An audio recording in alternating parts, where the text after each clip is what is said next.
Là, on voit vraiment bien le bourgeon gelé, le contre-bourgeon qui a démarré. Mais bon, comme on est quand même sur des cépages qui ne sont pas très fructifères, hein, comme les sauvignons, et bien il n'y a rien. En pleine période de floraison, le monde de la viticulture s'inquiète. Dans les vignes, au début du mois d'avril dernier, les bourgeons ont été totalement grillés par le froid intense. Depuis 5 ans, l'histoire se répète. Un hiver doux, suivi de gelée au printemps. Pas de quoi être optimiste. On va encore être sur une petite récolte, quoi. Voilà.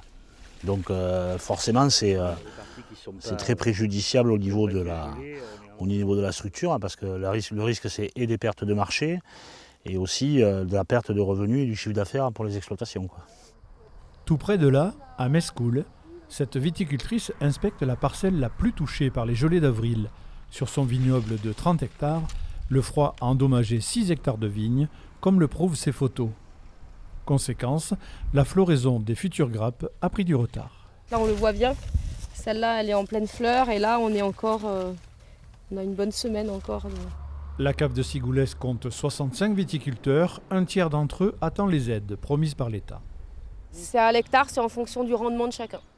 Voilà, après, les sommes engagées, ça dépend, c'est des moyennes départementales qui sont calculées par les préfectures. Voilà, donc aujourd'hui, on n'a pas d'idée de somme à proprement parler.